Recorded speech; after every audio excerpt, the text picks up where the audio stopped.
All right, y'all. You know how Steppin Marcus J is live. We about to get it in. We're going to talk about a hat that got somebody a little bit of flack in the NFL. We got the Zimmerman trial. Marcus J is going to tell you why George Zimmerman is going home at the end of it. We got a whole bunch of stuff. We got some stuff where the police is wilding out like we all shocked about that. Marcus J, you know how Steppin. We about to get it in, y'all. Here we go. Yeah.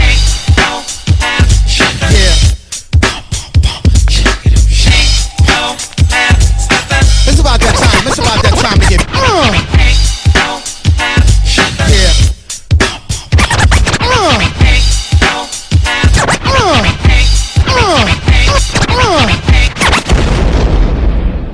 Button your lip, open your ears, strap on your thinking cap. Socially conscious talk that's entertaining with a dash of humor and the top sports stories of the week. It's time for Ain't No Half Steppin' with Marcus J. Zellers has Jordan. Jordan with 2 seconds to go. Puts it up and scores at the buzzer. Michael Jordan has won it for Chicago. Manning lobs it. Burris alone. Touchdown, New York. Down goes Frazier. Down goes Frazier. Down goes Frazier. He hits one deep to right center. That ball is out of here. The Yankees win the pennant.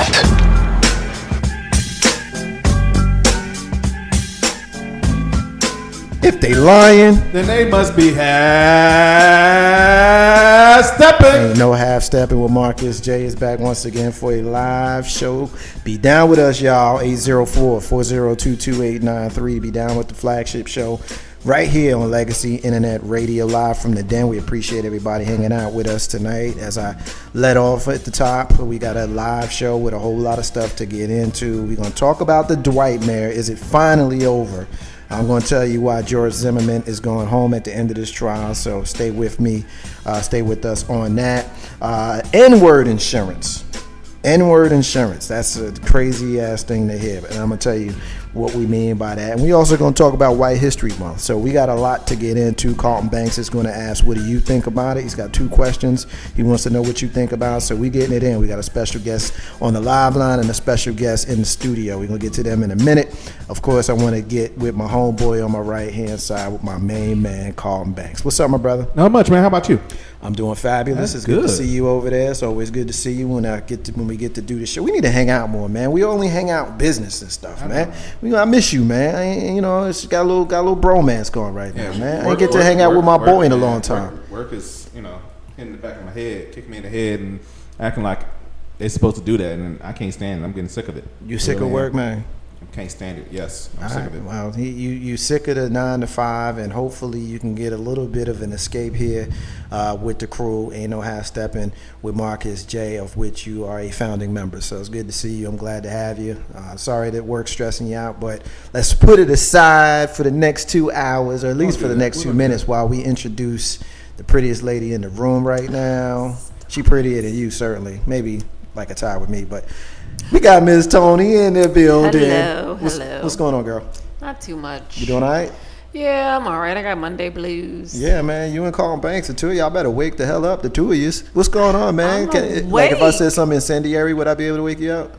Yeah, go ahead. I might just hold on to that. That's a trump card I might want to throw down on the table. Bam! Before the end of the night. I'm tripping. All right, well, it's good to see you. Glad to have you for your monthly spot here on Ain't No Half Step with Marcus J. You can always hear Miss Tony on the second Monday of every single month right here live in studio in the den, Legacy Internet Radio, with the flagship show of Legacy Internet Radio, Ain't No Half Stepping with Marcus J. Call us up if you want to talk to Miss Tony, Carlton Banks, Marcus J, or my main man on the live line, K-Dub. What's up, bro? What's going on, man? How you doing?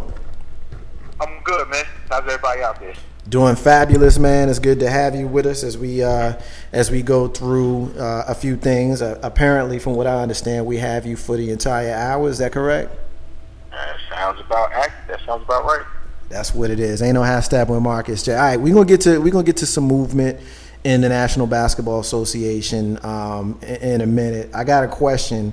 I'm gonna save you for last because you and I talked about this earlier, as we always do on the day of the shows. We always talk. So I'm gonna save you for last on this one. I'm gonna come to Miss Tony first. on this one. Colin Kaepernick is the quarterback for the San Francisco 49ers. By all accounts, he's somebody who's going to be pretty damn good going forward in his career. He just finished his first year in the league. He's an exciting player. If you're a 49ers fan, you're definitely glad you got him on your squad. He looks pretty damn good for you. Colin Kaepernick was seen over the weekend wearing a Miami Dolphins hat.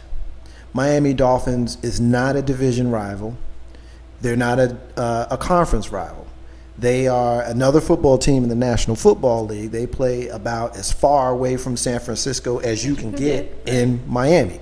However, there are some out there who took exception with seeing a quarterback for a football team wearing the apparel, whether it be a hat or whatever, of another football team in the same league. So my question to you is, are those people making a big deal out of this, or is there some sort of issue with the guy wearing a hat for another team in his league? I think as a professional player for the 49ers, I think it is a bit inappropriate for him to wear a hat representing another team in the NFL. Of course, these players are people too. They probably grew up, with their favorite teams, and not all of them were fortunate enough to be drafted by their favorite NFL team. So you have to remember that they still probably have their loyalties to some extent. I do, however, again, think that it's inappropriate for him to it could be taken as an endorsement for the Dolphins by wearing that hat. So I would say probably not a good move. Carlton Banks, what's your thoughts, my man? Man, he had some tennis shoes matching that hat. Y'all leave that brother alone. That's all it was. It's just like Grizzy. Grizzy is a Pittsburgh Steelers fan, and I know I've seen him in a Chicago Bears or Dallas Cowboy hat at least once or twice. He's a Yankees fan. I've seen him in a Boston Red Sox hat before. So I mean, it probably matched the pair of shoes he had. That's how I see it. Grizzy's not a. I'm sorry, Tony. Go ahead. No, I was gonna say, but Grizzy is not a professional football player. He's not a 49er, or he's not a Steelers. He doesn't have player. to be. He still support the team, right? He lined that as a fan and supporter. But when you play for one of those teams who could potentially be an opponent, then yeah, you got to kind of cut the line somewhere. And Tony, whether you realize it or not, they all play fantasy football. I'm sure they do, and that's what I said. I mean, they're still people, and yeah, I mean, he may have been a Dolphins fan, for his entire life, but again, as a player for the San Francisco 49ers, I think that's a bit much. No, because see, like I said, they still play fantasy football. That means they're gambling on what their teammates and their other counterparts are doing. So, K-Dub, why don't you tell us what you think on the subject? You got Tony and Carlton Banks going back and forth on it. You and I talked about it this morning. What's your thoughts? I personally don't find it being that big of an issue. I think that something that I said earlier in regards to this is a new type. This particular generation of young athletes are a lot different from what we may have grown up to be accustomed to. Something that you did that I didn't ask you before, but does the picture where you got this from, does it tell you the setting that this was at? Was he like just out and about? Was he at a sporting event? Would you happen to know? I don't know offhand. He's out and about, but for me personally, it doesn't matter where he was. You can't wear the team. You can't wear another team in the same league. You just can't do that, man. You getting paid by the 49ers, but you rocking a Miami Dolphins hat.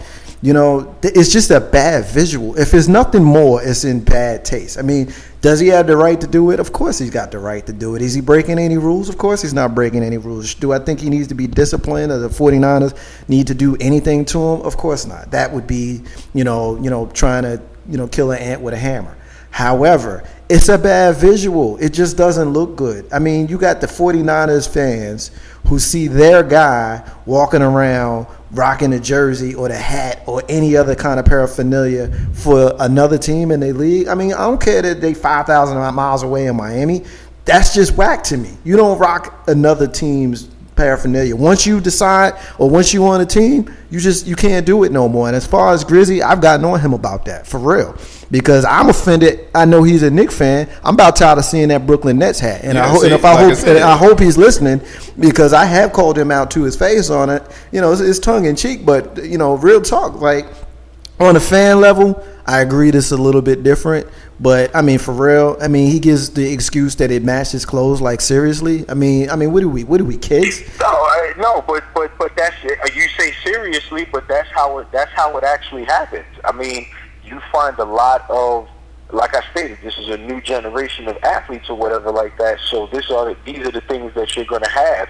And to be honest with you, you know, hey, your opinion, that's your particular opinion. Somebody else's opinion, to be honest with you, we could talk to somebody that really, it doesn't even matter to them. You know, that's why I was kind of wondering exactly what was the setting. Was he running to the store real quick? You know, or what I was saying in regards to younger athletes or whatever like that. We have a lot of younger athletes that have an assortment of hats. And it might have been a situation where, this match, what I got on, I'm just going to a barbecue or something that the Twitter age and the Facebook age, you know, it's almost like you got to watch what you wear as well as what you say. You know, so me personally, I don't put too much energy into it. You know, I definitely see where you're coming from, and I definitely understand everybody's point is a valid point. But you know, in my eyes, I probably would not even think two seconds of it. You know, ask me if I see Carmelo Anthony with a LA Laker hat, then you know I might have a different opinion. But in this particular case, I just think that we might be making it a little bit more than what it is. All right, well, two things. First thing is, I'm looking at the picture of it right now. He's at a 4th of July party right now, and I'm looking at the picture. He's shirtless with the hat on, and he's got on his pants sagging off his ass, looking like a jackass doing that, one. And two, his sneakers is matching. You know, first of all, his boxers match the hat, and so do his sneakers. So now that I've seen the picture, I got a whole lot of issues with Colin Kaepernick, but I won't get into any of that. But I do want to question you on something that you just said. You just said that Colin Kaepernick, you ain't got no issue with him, but if it was Carmelo Anthony rocking the Lakers hat, you might. Why the contradiction? Well, I was just saying that tongue-in-cheek, to be totally honest Okay. with you. I was just saying that tongue-in-cheek. Okay. You know, I've seen a number of NBA athletes actually wear the throwback hat of another team. You know, I said to you earlier that I seen Kevin Durant with a hat, and I for whatever reason, I can't remember what numbers on the West Coast, but it was their old throwback hat. So, I mean, granted, it may be a little bit different, it may be a different sport or what have you, but, you know, I just kind of think that we, as fans, may be making it a bigger issue than what it was. And what was the first thing that I said when you brought this to my attention? I said, you know, it might be a situation where it just kind of matched what he had on that particular day. I mean, that's exactly what you said, and I remember saying to you, even when you said that to me is that's not a good reason. You know, I'm sure that's what the reason was. I just don't think it's a good reason. Carlton Banks, let me ask you the same question same question that I asked K-Dub earlier this morning when he and I was talking. You got the same type of situation instead, and I know this ain't your team, and forget about your team for a second and just answer the question, because I know you well enough to know you're going to make it about the Cowboys. I don't want to go there. We don't have time for that, because I wanted you to answer this, and then we're going to move on. You see Eli Manning rocking the Denver Broncos hat. He's rocking the Denver Broncos hat. You know his brother plays for the Broncos. You know that. Do you have a problem, you personally, do you have a problem if you see Eli Manning rocking a Denver Broncos hat? Hell to the no. Is it because he's not your team, or is it because, you know, you just don't have a problem with the concept? I don't have a problem with the concept. It could be a matter of him enjoying or collecting team memorabilia while he's up in the league. And, you know, hey, Tony, can I get you to sign this while you're in here for me right quick, and then rocking it like that? I mean, I don't know. Granted, will he wear a Denver one? Quite possibly, given the fact that, like you said, his brother is there. So yeah, I just we'll have to agree to disagree. Tony and I versus K-Dub and Carlton Banks on this one. We're just not going to agree, and that's fine. We can agree to disagree without being disagreeable and move on. We're gonna move to the National Basketball Association. We got a whole lot of movement going on. The first question that's on everybody's mind is the Dwightmare over? Which I want to not go there just yet, Dub. One story that I saw break earlier this afternoon. Is another former New York Knick is trading in his sneakers for a business suit. We see Rasheed Wallace going to Detroit as it appears that he is going to be an assistant coach in Detroit. Knowing Rasheed, ball don't lie. Knowing Rasheed like we know Rasheed, I'm sorry, I had to shout Rasheed out real quick. What is your thoughts on him actually being on the sidelines versus him actually being on the court? I'm happy for him. You know, I actually, me being the basketball junkie that I am, I actually got a chance to see him on the sideline this afternoon at the Orlando Summer League, and he was as assistant coach there. You know, to be honest, man, I kind of could see that happening. You know, Rasheed is one of the few players that was around within the last, I'll say 5-6 years, that still was around when the NBA was just straight man ball. You know, and I think that Rasheed can instill a number of the things that he learned from older guys when he came into the league to a lot of the young players, all that being, you know, post moves to just different types of defensive techniques that he could possibly teach. You know, he is a former North Carolina Tar Heel. He was on a lot of the successful Portland Trail Blazers teams, and I think that it will be a plus. You know, I'm sure that, you know, a lot of the young players would be fortunate to get a number of those tidbits and tricks of the trade from him. I mean, look at a number of the players that you could honestly say that he had his stamp on their particular game. One player in particular would be you know, Chris Copeland, who just recently signed with Indiana. What's your thoughts on the fact that Dwight Howard has now decided to move on from Los Angeles and take his talents to Houston? Is he now, I mean, are we now finally at the end of days of the Dwightmare, as some folks have called it, or are we going to see more of the antics that somewhat annoyed folks over the last, 2 years? Well, you know what?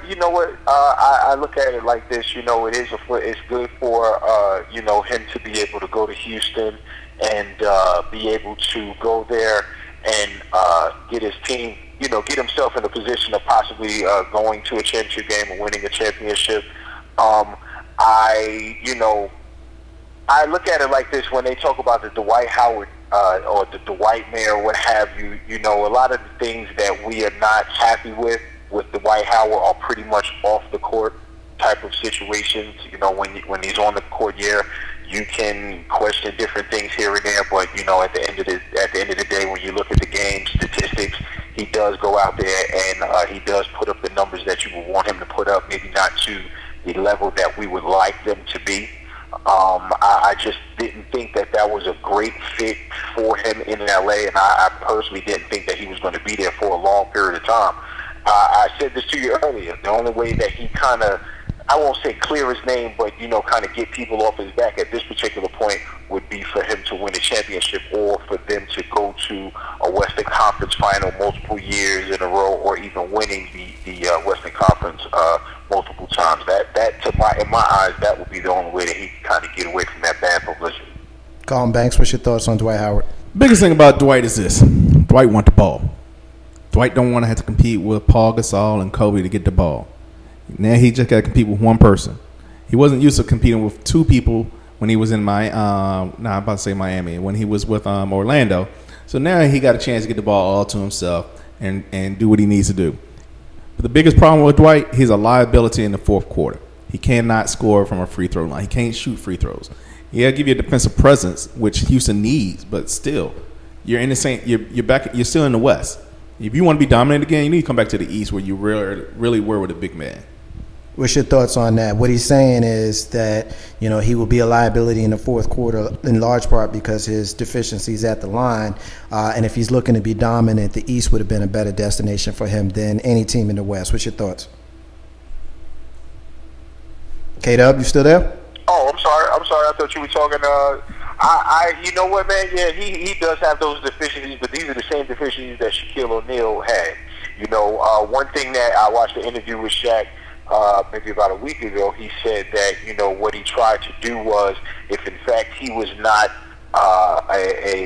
hitting his free throws or whatever, he made sure that he had a hold on the game, whether that be in points or whether that be defensively, or doing a lot of other things, whereas, him not hitting his free throws wouldn't necessarily be a detriment to the team.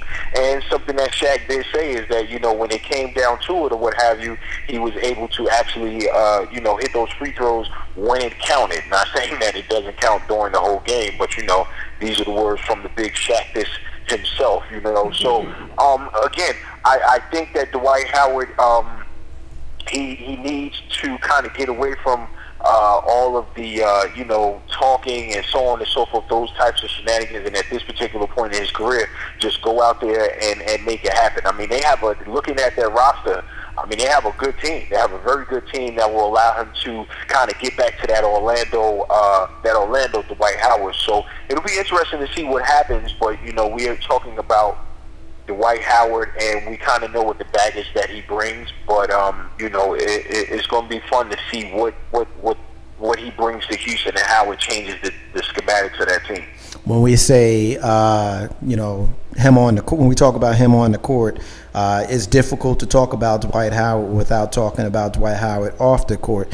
It seems like every single location that he's been in, and it's only been 2, but he's got high-profile issues with some of the coaches that he's worked for, most notably Stan Van Gundy, and some of the high-profile dialogue that those two had back and forth, and the fact that he has been leaked out that he left Los Angeles in part because he wasn't happy with Mike D'Antoni. So let me ask you 2 questions in one. One, do you think he's a coach killer? 1, and 2, what do you think of him deciding not to stay in Los Angeles and potentially become a part of the lineage that started with George Mikan and went to Wilt and went to Kareem, Shaq, and could have been him? He could have had his name mentioned in those lofty rafters, but he chose to move on to some place like Houston, which we know they don't have any deficiency of centers. Hakeem is one of the greatest ever.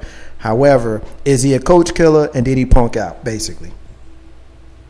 Well, one, I don't think that he's a coach killer. The one thing, we'll definitely see that this year. One thing that he has in Houston that he didn't have in Orlando, as well as what he didn't have in LA, is that now you're being coached by one of the best power forwards to ever play the game, one of the best post players to ever play the game, in Kevin McHale, a former player who has championship pedigree under his belt, which is what you didn't have in Van Gundy, which is what you didn't have in D'Antoni.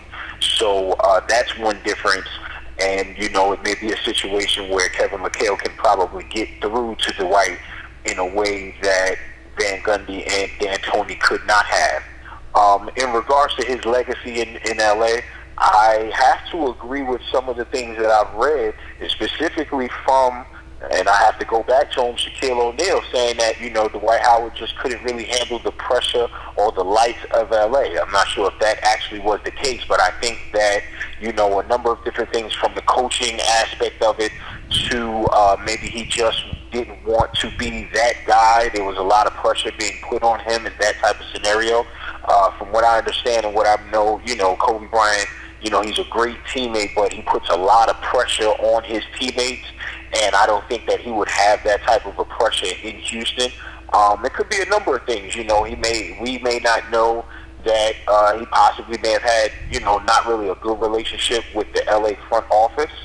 And maybe it was just too much for him. Not everybody is built to be the guy. Sometimes they need one other person, or they need 2 other people to basically divvy out the pressure from being, trying to be the team leader. Not everybody is cut from the same cloth. So I think this year right here, it'll prove whether or not he's a coach killer, and I think his departure from LA just had to do with the pressure.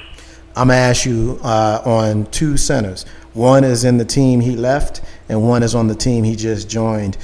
We hear that Chris Kaman just signed a contract to join the Los Angeles Lakers, and we hear that Omer Asik is looking to get traded from Houston. Both we can see as a direct result of the decision that Dwight Howard just made. What's your thoughts on those 2? Chris Kaman, definitely you're not spending a lot to get a solid player. He's familiar with the LA area, being a former player with the LA Clippers. He was at the last year, or I should say the year before he left the Clippers. He was a solid double-double guy. They're going to basically get, they're not going to get a diva. They're not going to get someone that needs the ball or what have you, someone that's just going to go out there, do their job, and be a compliment to someone such as Paul Gasol.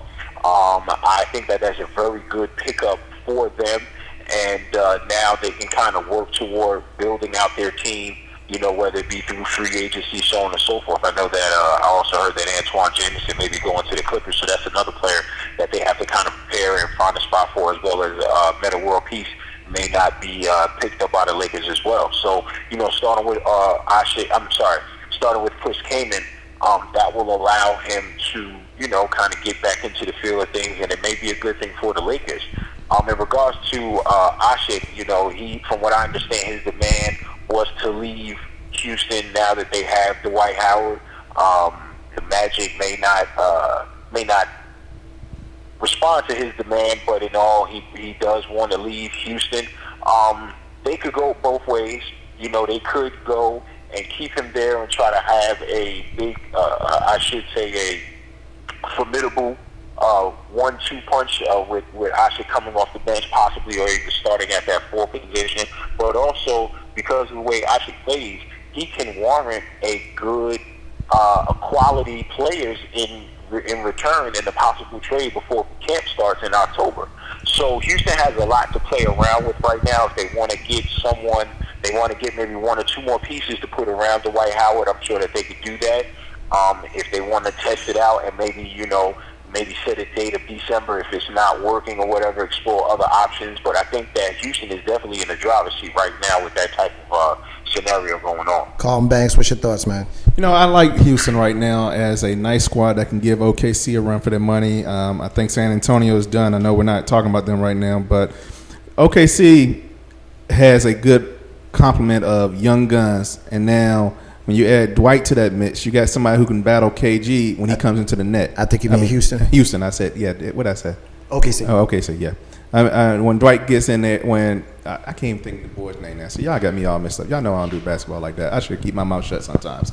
Anyway, I still like the fact that he is where he is. He gets a chance to learn from some of the best players that have come through Houston. I mean, granted, they haven't been a lot, but when you got the dream down there helping you out. Where's Patrick again? I know y'all keep Patrick just went to Charlotte. Charlotte? Oh, yeah. Y'all keep telling me that. Well, maybe he can hire him out or get somebody to come give him some lessons. The biggest thing is you want somebody who can help you in the middle, and that's one of the things I don't think Houston really had this season, is a big man in the middle that can help control the paint. We get a hit on the MixLR page. We got my main man, Said. What's up, bruh? Said says that he showed that he couldn't be punked into staying in Los Angeles. I haven't gotten the word in, so I'll just say this real quick because we want to move on and get to some of the social stuff. A couple of quick names that I'm going to throw at Kate up and have him address for me. But let me just say this about Dwight Howard. I've never been a fan of the guy. I always said that he was one of the most overrated great players I think I've ever seen in my life. I took some flack for that, but it is what it is. I think he's a great player in this particular league because we've got a dearth of great 7-foot pure centers when most of the guys on the perimeter, most of those big guys these days can step out and play on the perimeter. So because he is a natural center and plays in the paint, in today's game, that makes him it makes him one of the best in the league. However, it's difficult when all this extra stuff that comes with him, all the diva stuff, all the wishy-washy. I want to get traded from Orlando, and then he signs his extension for that extra year. Just all that stuff, and then the fact that he couldn't figure out how to get along with with some would say is the greatest player in the league today. Which it almost kind of reminded me of the Shaq and Kobe breakup. Simply, with the difference being, Shaq of course had his name that was well known. He had championship pedigree, and Dwight of course is not. But the breakup to me just somewhat feels similar, and Kobe being in the middle of it. I think Dwight will do okay down in Houston. I don't think they win no titles down there. I think the fact that he can have a good inside-outside tandem with James Harden remains to be seen, simply because we'll see what happens with Dwight Howard. So ain't no #7 Marcus J live from the Den Legacy InternetRadio.com. If you want to call us up and be down with any of this, 804-402-2893. Real quick, Kate, I'm gonna throw a couple names at you. Give me what you know about them real quick, and then we're gonna get out of here on this particular segment. You got the Cavaliers and the Dallas Mavericks both in the hunt for Andrew Bynum, who we know got traded to Philadelphia and did absolutely nothing but wear bad afros in Philadelphia. What's your thoughts on what he might be able to do if and when he signs with someone? Oh man, Big Ike Turner. Basically, I think that with Dallas as well as Cleveland, they're pretty much in the driver's seat. I'm sure that they're going to have to work him out before any type of final decision is made. Cleveland, that would be something that would be pretty good with them because they have a nucleus of a lot of young players. Dallas kind of is on a rebound. They still have Dirk Nowitzki there. They signed Jose Calderon. They have a few players, but to me, they're still kind of that in the pack team. Even if they do sign someone such as Andrew Bynum, if Andrew Bynum was to go somewhere like Cleveland, I think that it could propel them toward that bottom tier of the playoffs, be it for the fact that in the East you don't have a lot. I mean, I would have to actually say outside of Tyson Chandler and the Lopez kid, you know, in the East, there may be maybe one other 7-foot center that's out there. So it may warrant some success from Cleveland and give them a new look with Kyrie Irving and a number of those young players there. I didn't mean to cut you off, but we need to jump out of the segment. So let me throw one more name at you, Sure. and give me something real quick on him before we move on. Josh Smith leaves the Atlanta Hawks. His hometown goes to Detroit. What's your thoughts? I think that that's a good look for him. Somewhere new, somewhere fresh. It could actually put them in a better place for the upcoming season. I don't know if that puts them in the playoff run. But from the player's perspective, I think that is a good look for him just to kind of get out of Atlanta and kind of start anew. Ain't No Half Steppin' with Marcus J. Y'all, we live from the Den, LegacyInternetRadio.com. We're going to take our first break of the night, and when we come back, we're going to get into some what the hell. We're going to talk some social stuff. We're going to get to socially conscious stuff. In the next segment after that, Carlton Banks is going to ask, what do you think about it? Got a live show. We got a lot to get into tonight. Ain't No Half Steppin' with Marcus J. Stay with us. We'll be back in a few minutes.